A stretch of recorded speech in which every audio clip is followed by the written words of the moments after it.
Ladies and gentlemen, welcome to Virtual Global Leadership Podcast. Today we have a remarkable guest who is a true pioneer in the realm of virtual work and learning. She defines herself as a virtual enthusiast, a researcher by education, a speaker by passion, and an author by results. We have Dr. Barbara. Throughout her illustrious career, she has cultivated profound passion for exploring new ways of working and learning, positive leadership, and overall organization culture. Her expertise has taken her around the world, where she has delivered numerous keynote speeches, conducted transformative workshops, and provided invaluable training to individuals and organizations alike. Since 2010, Dr. Barbara has been tirelessly working to bridge the global divide and train professional teams and business in virtual and hybrid environments. Her efforts have directly impacted over 5,000 individuals, equipping them with the skills and knowledge to thrive in today's dynamic landscape. Today, Dr. Barbara continues to support individuals, teams, and businesses of all sizes in harnessing the power of virtual and hybrid organizations. Her goal is to help these organizations attract top talent from across the globe and empower them to work together effectively and successfully, regardless of geographical boundaries. So, get ready to be inspired by our insights and expertise as we delve into the fascinating world of virtual work and learning with our esteemed guest, Dr. Barbara. Welcome to the podcast. How are you? Hi there, Sagar. Thank you very much for the invitation. And well, I'm doing fantastic. It's great to be on your show. Thank you. You're most welcome.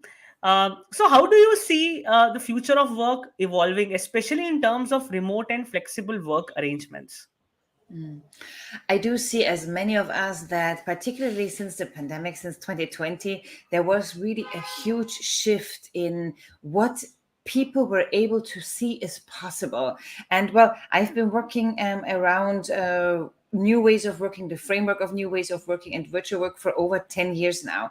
And I did see, of course, with 2020 happening, with the pandemic happening, that there was an increase of awareness, a tremendous shift, and really a fast also change of mindset in many organizations. So I do think people recognize the power and the power of hybrid or virtual work setups and what it means for people's private lives, the work life harmony, as I like to use the word harmony, and also what it means for the well-being of everyone. So I do see that we are moving towards more flexibility, more autonomy, even though in some organizations we see those return to office mandates. But we also see, on the other hand, that this is not really working, because just recently, even though people were mandated back to the office, half of the workforce just resigned, right? Because people need and want to have and do not want to not have any more the flexibility of choosing where and when to work from, if it is possible within their jobs. Thank you. Thank you for sharing that perspective. So, can you share some tips or suggestions for creating meaningful interactions in virtual team meetings? You're bringing up an important topic, because what we have seen is that since 2020, people were really struggling to connect in a meaningful way online, no, in their online meetings, in their online team encounters, or even asynchronously via the communication channel that the organization has implemented. So I do believe that one of the most important things is that we are clear about how, as a team leader or as an organization, what channels we're using and how we want to foster team bonding and social connection. So, of course, we do know that in a virtual work setup or in any kind of work setup, we have asynchronous or synchronous communication tools. Synchronous meaning at the same time, in the same place, like we're doing it now, communicating on video here, versus asynchronous meaning that we are not doing it at the same time. So, for example, it can be a communication channel like Slack or Microsoft Teams channel where we exchange messages at different times, which allows for freedom, flexibility, and time autonomy, right? So these two channels, these two sort of ways of communication, we do have them, and we also need to use them in order to create team effectiveness and social bonding. In an asynchronous way, what we like to suggest to our clients when we work with them is to think about a channel that is only for social messages, check-ins, fun picture challenges, or maybe some video challenges or videos that you share that is about yourself, that helps people, your team colleagues, to get to know you better, and also create through different interactions that sense of team cohesion. Hmm. Asynchronous communication. What in many teams we're doing is that we have a channel like WhatsApp or a dedicated Slack channel established where you talk every Monday, every Wednesday about certain topics. Like, for example, I have an organization that I work with that on Monday is the day where they share their workplace setup, where they are working from this week. On Tuesday, they share something differently. And that's how you trigger that people communicate about themselves, about their work setups. They share something more than only work in order to create that connection. Asynchronous communication channels. If we are talking about synchronous communication channels, we do know that most experts about virtual meetings, they always recommend that you dedicate at least the first few minutes to do a social check-in in your meetings. That doesn't need to be long, depending on how big the team meeting size is, of course, and also how well the team knows each other. That can be really small activities through the chat, through an emoji reaction, or a longer activity if we use breakout rooms if it's necessary, for example. But we should always create that space to socially connect and check in with the colleagues as well. And I think this is important. Beyond these regular check ins, we always recommend that a company, even though it's a fully virtual company, considers off-site team retreats, like that they really meet at some point in a destination where they really try to come together. And also, when creating those retreats, when designing those retreats, it's important to consider that it should be 70% social and not 70% work and presentations. It's rather a social event than a work event. And I think these are different ways on how you can consistently and meaningfully create connection in a remote first work environment. Thank you for sharing that perspective. We have received a comment from one of our viewers, and he said he believes that there is an impression that organizations are scared promoting asynchronous communication, and then they're going for tons of meetings instead. So this is the comment. So what are your thoughts here? Yeah, thank you so much, Oliver. I see your comment and I feel you. And I also have the impression that it's still difficult for organizations to embrace asynchronous communication because they feel it cannot be personal, because they feel it's only an email. So I think it needs a change in mindset, but also a change in the way how we communicate via email, how we communicate via a Slack channel that is a rather, let's say, a boring channel. It's not a very personal channel, but you can make it personal through the ways that through the way that you're using it. And I think this is very important to consider. But indeed, I think it really needs still a very strong mindset shift there, so that people and organizations can really embrace it. Thank you, Dr. Barbara. So, what are some of the benefits of organizing virtual events for small groups, and how can they be made engaging and productive? Yeah. So I think when we deliver virtual events, it must be our mindset needs to shift, because very often we do see virtual events as something that we are replicating from an on-site setup. So like as we were doing it in the office, we are shifting it to a virtual space. But for example, company-wide virtual events need much more to be rethought, like really as an entertaining, as a production, as something that needs even much more attention to what you're doing compared to an in-presence to an in-presence event. Why? Because we do see that in the virtual space our attention has dropped, the attention span has dropped, our attention, the way how we work in the virtual space changed. And that's why we need to think from the very first moment that we start designing the virtual event onwards. We need to think about how can we make it a real, like a cast, like a broadcast, like a really big event that almost remembers you a little bit about a stage, like a TV or something. Meaning that you need to create very, very clear checkpoints as well on when you check in with your audience and you interact and engage with the audience all the time.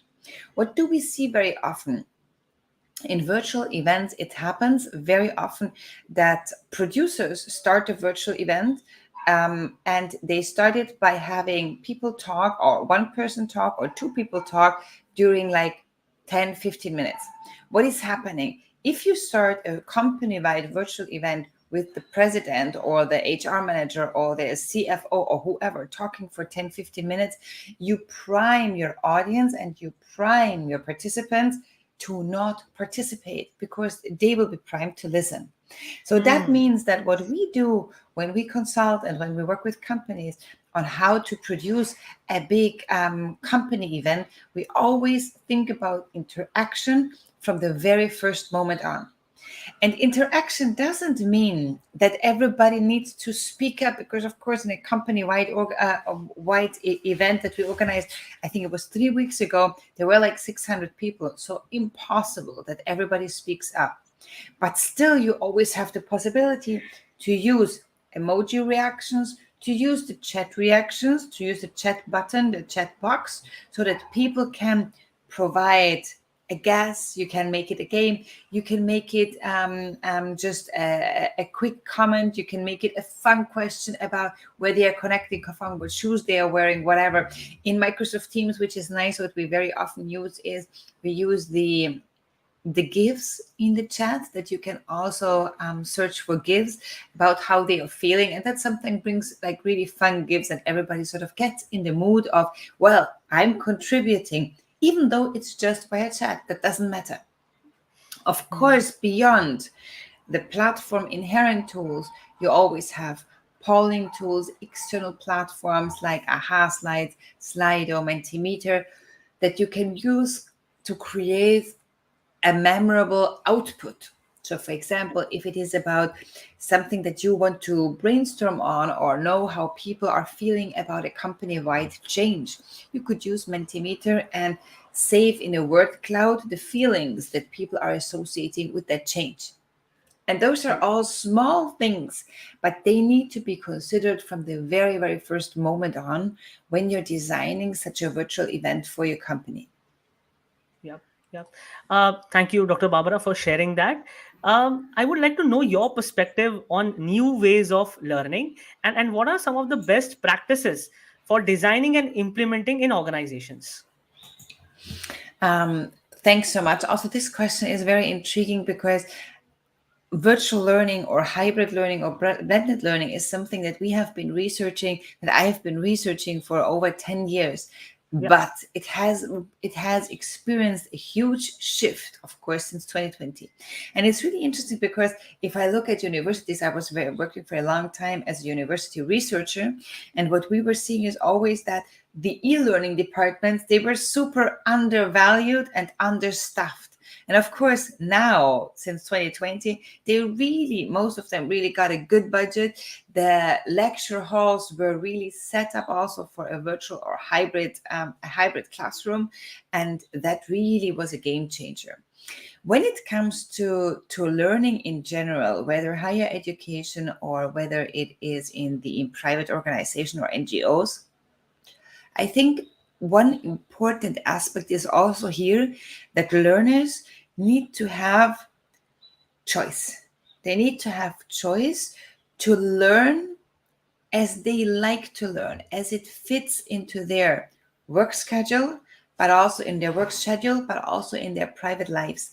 And I think this is important, which of course means that you need to have not only live sessions that are happening at a certain point in time, but that you need to have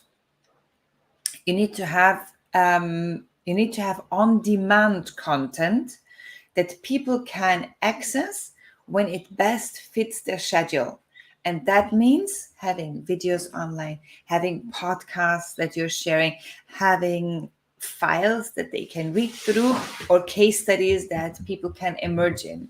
And I think this is important to consider when we talk about the future of learning. Yeah. Yeah. Choice, autonomy, but also this again here needs, in my opinion, um, an upskilling in learning skills. Why? Because very often in organization that I work with, we have the HR department preparing trainings. The participants come to the training for a day, they participate, but then they go back and nothing really happens. The moment that employees, learners need to organize and sort of follow up on the content, on the learning process themselves, they need to know how to do that. They need to learn how to do that. So I believe that it's very important to upskill on that self-directed learning or autonomy learning, in a way that also helps your audience, your people, to dive into the material that you prepare. Otherwise, it's just e-learnings or videos that are online somewhere and nobody is watching. And that also happened. I had a very, very big project last year about hybrid meetings. It was uploaded to the client's learning management system, and I checked in with them 3 months later, and 10 people viewed the course. Why? Because they are not really used to virtual learning, and the organization didn't do anything to support them in terms of what I really like to advise always is, if I use micro learning videos, what I always do is I have an accompanying process. So often it is accompanied by peer groups, by working out loud circles or learning out loud circles, or it is accompanied by a coaching process, which makes the whole video learning process much, much, much more valuable. And through the peer circles, of course, you can have, and what you're doing is you're embedding a social learning element. And social learning is a very, very powerful tool, particularly if we are in an online micro learning context. Thank you for sharing a detailed perspective that really helps us. So, Barbara, I would like to know more about Virtual Space Hero. Like, when was this started? And it would be great if you could share, what is the vision, goal, and what do you see? Where are you heading? I would love to know that. Yeah, well, Virtual Space Hero started in 2019 when I left academia. So I studied in 2010 a job in Vienna as a professor at the Department of Human Resources and Organizational Development. And I became a researcher of new ways of working. So my specialty, I was really focusing on new ways of working, new ways of learning, and what are success factors for organizations in those two areas. Um, in 2018, I finished my PhD. And in 2019, I became a visiting professor in Spain. And that is when I fell in love with the country. I fell in love with the people. I was living in Spain and Latin America before, so I knew the culture. And that is when I decided, well, it was 10 years at the same place, even though with always different tasks. But I was clear that I wanted to change, and the change was leaving academia and starting my own business, because that was the only way that I can stay in this fully remote environment.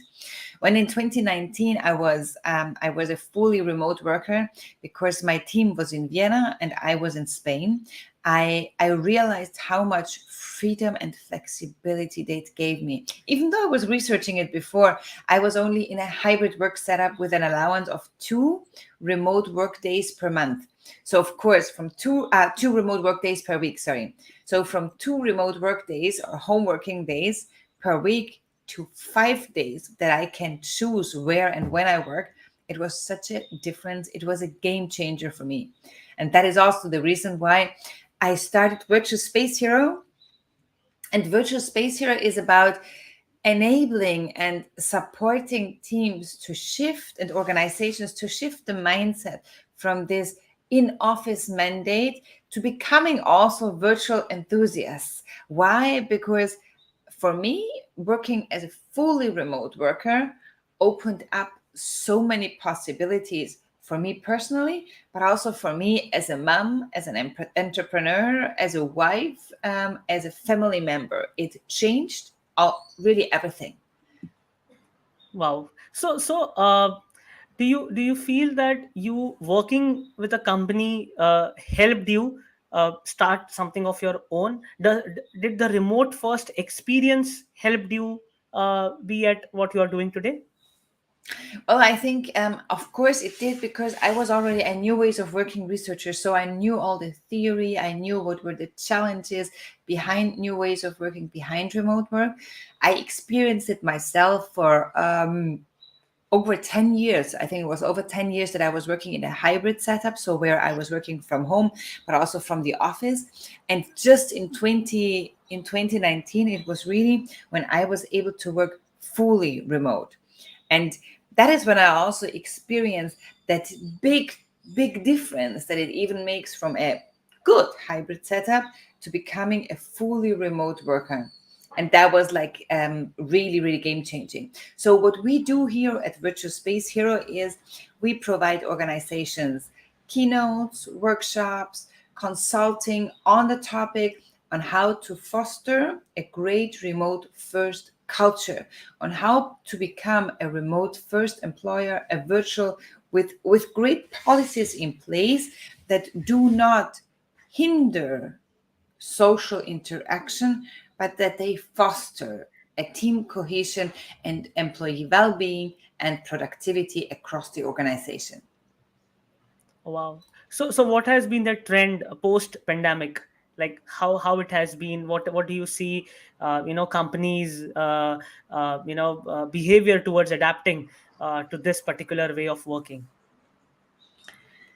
Well, as we discussed at the beginning, I think that many companies, for many organizations, it opened up a lot of possibilities and they became aware of that.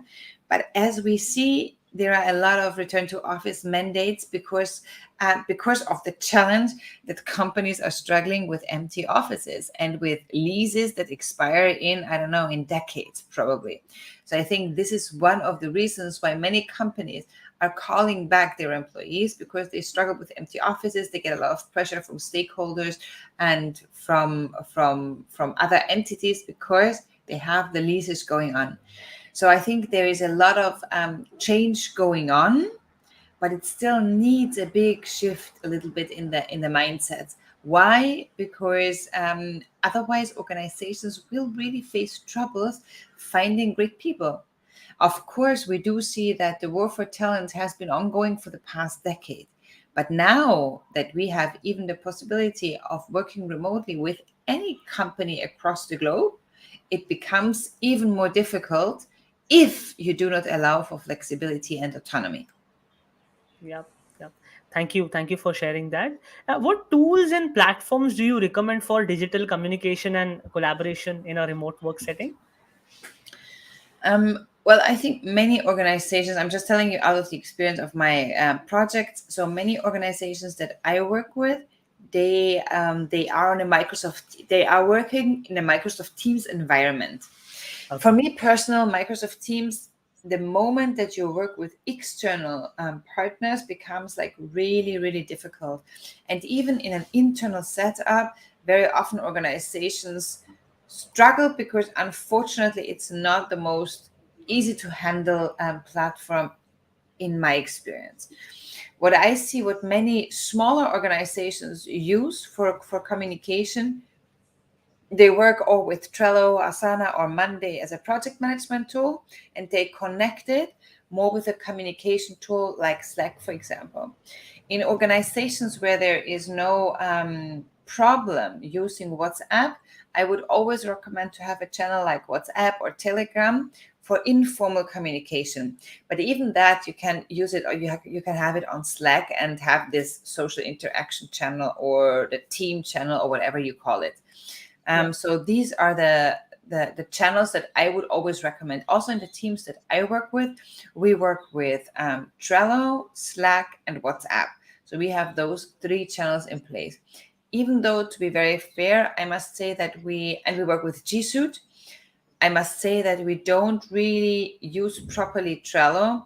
we figure out for our work, the way we work, it works pretty okay if we use Slack and WhatsApp for the informal communication and Slack for the formal communication.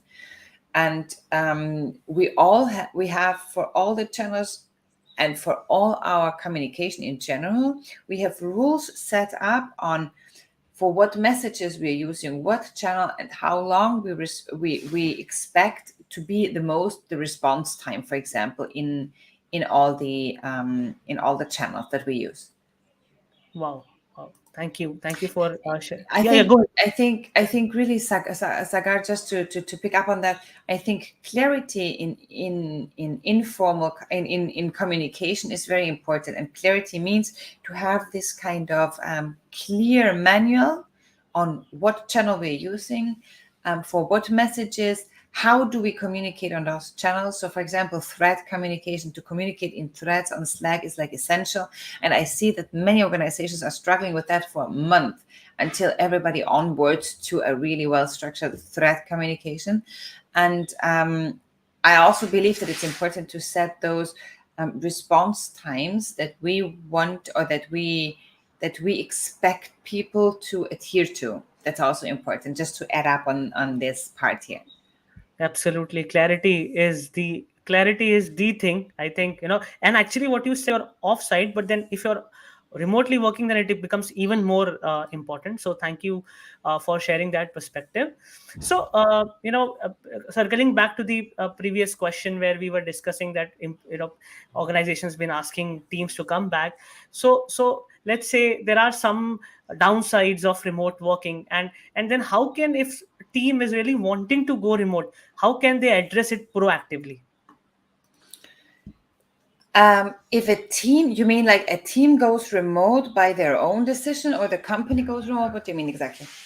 So I meant that, I mean, the companies, they are asking employees to come back. The reasons could be, as you rightly said, the leasing, but there could be other reasons. Be it, I mean, maybe structurally they're unable to manage their teams, or they're unable to, in reach a productivity level that they are expecting. So how that can be addressed proactively? Well, I think the moment that you decide to become a virtual organization, or even to allow for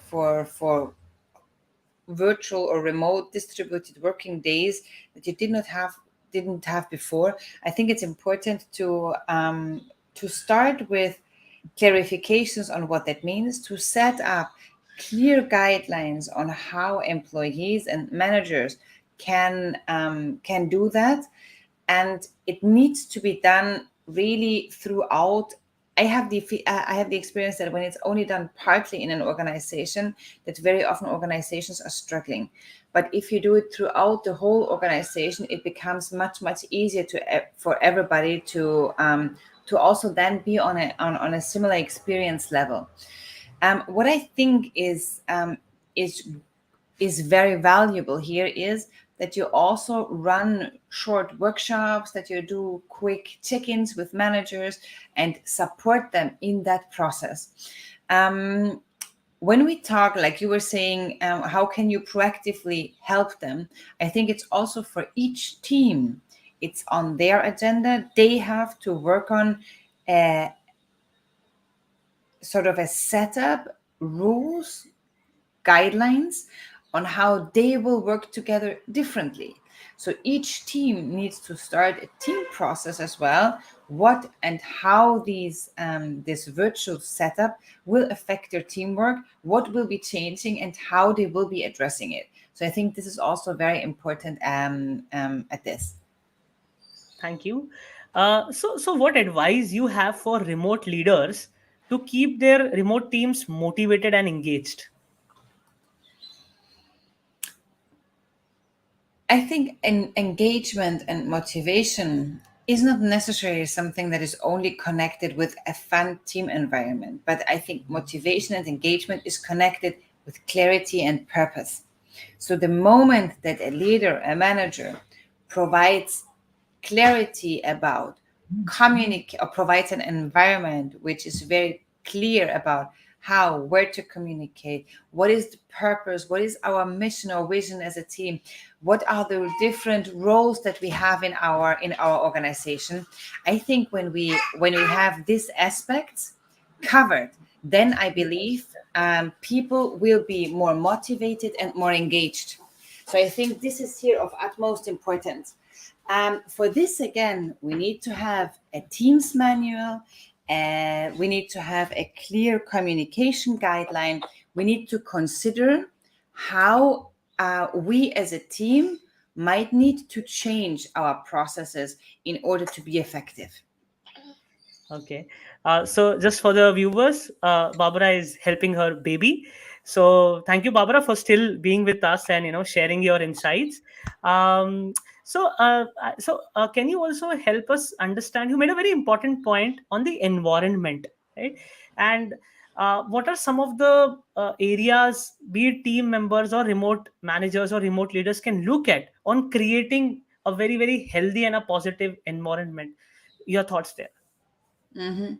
When it comes about a healthy environment, I think we need to have an environment that is psychologically safe for everybody, which means psychological safety is an environment where everybody feels like they can contribute without being judged, they can make errors without being punished, they can speak up without being looked weirdly at, right? Yeah. And if we create an environment where people feel psychologically safe to contribute, we will always have an environment that will be more innovative and creative, because we will tap into the full potential of our employees, because people will contribute more. Yeah. Yeah. What does it mean if we're a psychologically safe environment organization? It means also that people will be less stressed out, right? Because there will be more well-being, more there will be more security for them, and they don't have to feel stressed about speaking up, about making an error, about contributing. And this reduces a lot the general pain when it comes to organizational culture. When we think about a remote first or virtual environment where people are healthy, that is a healthy environment, it also means that we are clear that asynchronous communication helps you to achieve a great harmony in your work, which means that you as a leader need to role model. What does it mean to be a great asynchronous communicator? Why is that so? Think about asynchronous communication in such a way that it allows you to adapt the work around your necessities of communication. What does it mean? You don't have to be stressed and to look every 2 minutes to your emails, as 95% of the people that I work with are still doing. Yeah. But embracing asynchronous communication means that I usually check in twice a day on my emails. Some teams have a rule to check in once a day on the emails. If there is something urgent coming up, you need to have a protocol installed, of course, for these urgent things, right? But in general, you should take the stress out of the communication purposes. If I look at many colleagues that I work with, they come to a meeting and say, "Dear God, I have been full of meetings for the past 3 days." So most of the people feel stressed because they run from one meeting to the other without necessarily contributing in those meetings. So very often they're just there listening to something that they are marginally concerned, or really that they have marginal involvement in. So I Yeah. think Yeah. this really helps to be a healthy team. What is important is that you, as a team leader, and all team members really are aware of that and model that behavior. If a team leader answers all the messages after or 1 minute that they float into the inbox or to the channel, whatever it is, then the team leader is displaying and modeling a behavior that might not help to really embrace asynchronous communication, right? Because even though it's nice maybe that I get a prompt answer and immediate reply from my team leader, it might tell me, oh, he or she's always online because he or she wants to check the messages. So I'd rather do the same, right? And I think this is really important. When it becomes also, when it's also about a healthy work environment, I think we need to consider and be clear about how do we take care of each other as a team, Hmm. as a virtual team. How do we take care of each other when it comes to checking in? Do we do that on a regular basis? Do we have, I don't know, do we have it on the team agenda once a month to see how are people doing?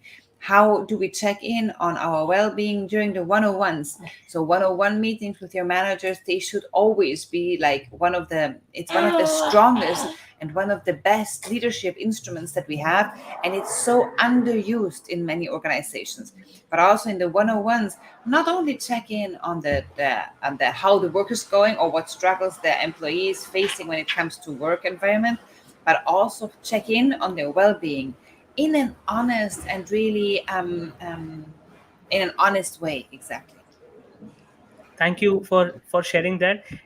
This is more, I mean, I'm really happy to share that this is coming across as a master class with Dr. Barbara, because the way you are sharing answers, you're addressing to the core, which is inspiring. Thank you for sharing that perspective.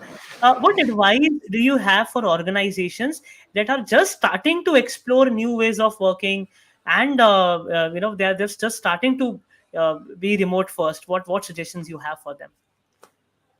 um, well, I think those who are just starting to work in a remote first or in a virtual setup, I think it's important that they call in experts that support them in the process.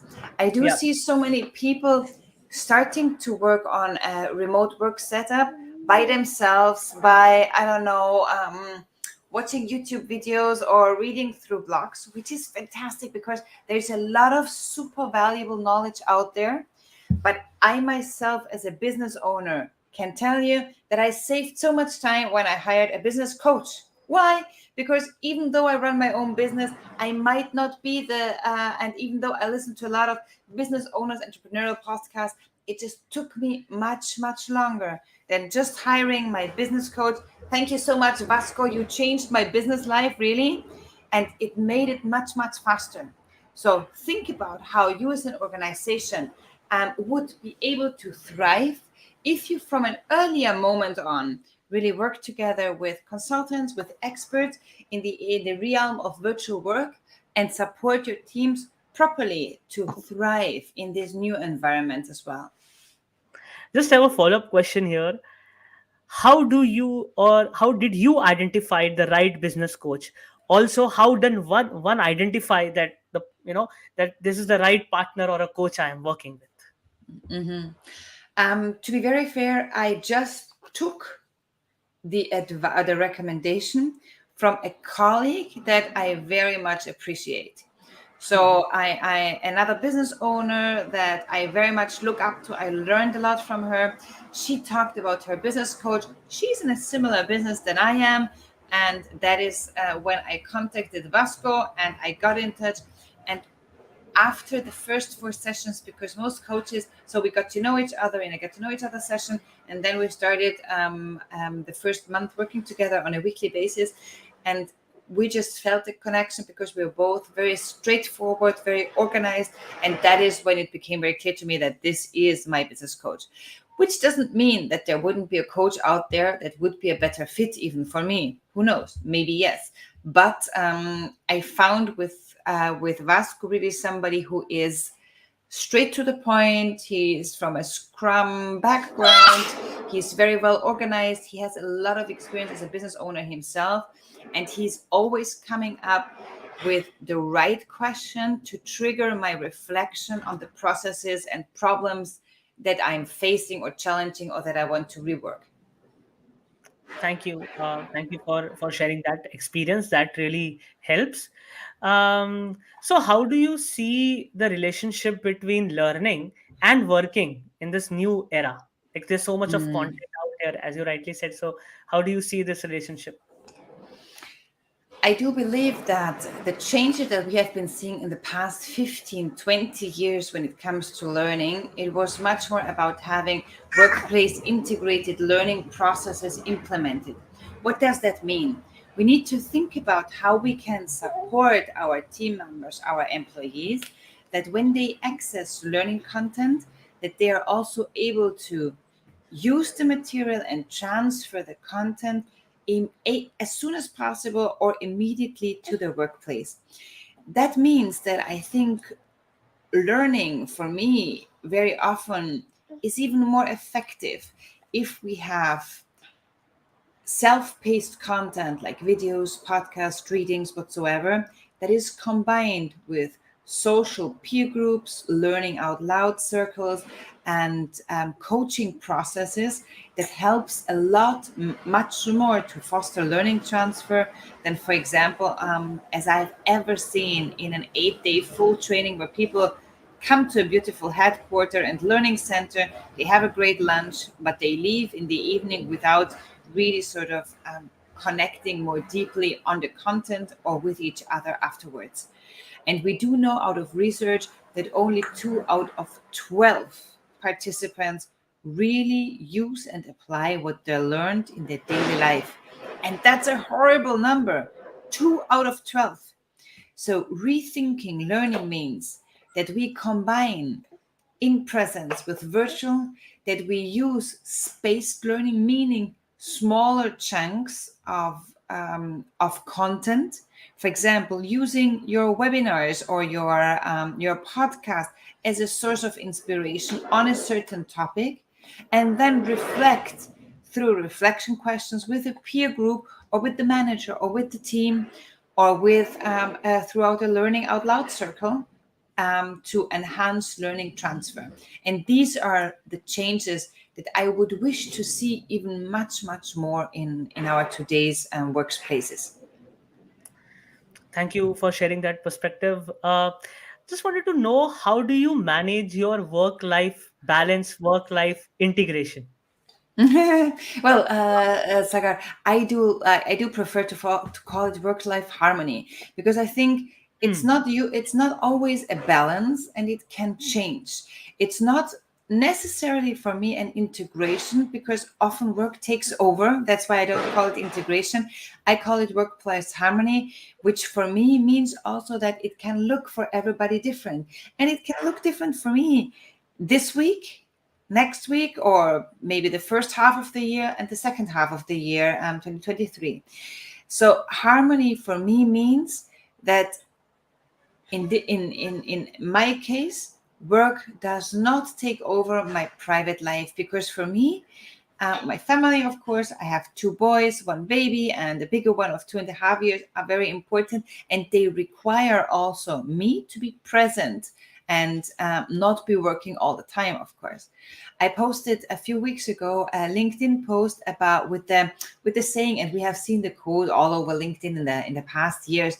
And the only people in 20 years who will remember that you worked on the weekends will be your children. And that is so important to remember, that there is more to us as only being the go-to professional expert. Whether it's your family, whether it is a hobby that you have, whether it is, I don't know, your pets, but there is more to you than being only a professional. But I also know for myself, and being a mom, I love being a mom, and my 2 boys are fantastic. But I also know for me, being a mom, being an entrepreneur, being a wife, I was always clear that I never see myself being 0% a professional. That is also why I kept working. I had very good pregnancies. I have very good boys that are very good sleepers. So I was always able to continue working even very shortly after delivering my babies. Harmony means for me to be aware that different situations require maybe different input and you get maybe different output. But harmony means that that you, and in your situation, you feel comfortable with how many hours you work and with how many hours you are with yourself, with your family, with your friends, with your pets. But research shows that if work takes over consistently over many, many years, that it's harming your personal life. Hmm. Hmm. Thank you for sharing that. How do one build connections, do networking in a remote setup, considering this allows everyone to interact with people from various geographies? So, can you share your process, your learnings there? Since 20, well, my network was already pre-pandemic very, very global because I was part of many global NGOs. Hmm. Theatre Europa, which is the Society for Intercultural Education, Training and Research. And throughout my involvement with theater, I had a very, very global and international network. What I feel happened for many of us during the pandemic and after the pandemic is that everybody's global network like exploded, Yeah. but I think not everybody's global network became a meaningful network with really strong relationships. Why? Because you need to be much more intentional on how you network with people if you are in a virtual context.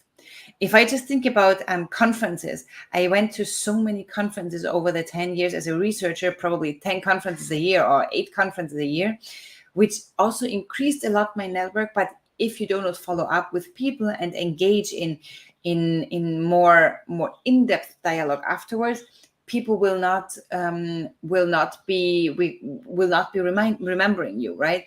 But still, as you connected at an in-presence conference, the bond is different. What I see, and I did a great interview about virtual networking with one of my LinkedIn Live guests as well. He always said that you need to be very purposeful before, during, and after the event. And Yes. that, of course, takes a lot of time. It takes much more time than when you were going to an in-presence conference. Um, when you are at the virtual event, for example, what something that you can do to stand out and to connect properly with people is to engage in meaningful panel conversations, to show up through comments, through the chat, to be present so that people recognize you. And one funny small tip is also when you log into the conference platform, if it's a virtual conference, for example, you can help yourself to stand out by using, for example, an emoji in front of your name, because you see that very often there is a name list with, like, I don't know what, hundreds of names, but your name will be the name where there is an emoji in front, and people will immediately be like, oh, who's that? So that's just to stand out in a crowd of many, many people in a virtual event. Thank you for sharing that perspective. I think it's great to see how how you connected the dots, how everything is like falling into place. I mean, you as a researcher, it has really helped you. And I also see that just before the pandemic, you turned remote, and pandemic came. Of course, it has its own, it has its own effects. But then, it turned world to go virtual, and I think you have a lot to share. Maybe we'll have to do one more podcast, because I have like list of questions based on the answers that you're sharing. One final question I have for you is that, can you share some strategies for ensuring data security and privacy in remote working environments? hmm Well, to be very honest, I'm not a data security or IT expert, but I think also here it has a lot to do with awareness. But for details about data security, definitely I can look through my network and provide you with a name who is much more fit to talk about that. Sure, sure, sure. No, I just wanted your perspective. Like, how do you ensure, like, because you're managing clients or managing teams, just a general perspective. That's it. Yeah. Well, I think we do see that there is a lot of awareness from companies when it comes to data security, particularly in the use of Microsoft Teams. That's also why we have been seeing a huge increase on how many companies are using Teams, as it is a very secure. It's a very secure, GDPR compliant, and also very holistic platform that we see, even though it is very complicated to manage, honestly. What I do is we ensure that we always use a safe web browser. We use a safe storage place for our clients where we manage the files. And of course, we train our trainers on how to use the tools that the company is requesting us to work with. Thank you, Dr. Barbara. It was wonderful having you, and listening to your listening to your insights. And before we end this podcast, do you have any of closing comments for our viewers? It would be great, and also share how they would, if they would like to reach out to you, how they can connect to you. Absolutely, absolutely. Sounds great. Thank you so much. Well, Sagar, I think my last comment would be the future of work is choice and autonomy. So I think it's really important that we as organizations um, remember that and continue working on our mindset and on our processes to support an autonomous, self-led workplace. The future of work is choice. And if you want to reach out with me, I'd love to hear from you on LinkedIn, which is also, you can see me here in the event, but it's also linkedin.com/Barbara CV, and you will find me already there. So looking forward to meeting you all out there and connecting with you. Thank you once again. By the way, I checked your website. It's really nicely made. So just thought of sharing that with you. I read your profile. That really helped me prepare for this podcast. And thank you, viewers, for joining us and listening to this virtual global leadership podcast. And keep watching. Thank you very much. Thank you.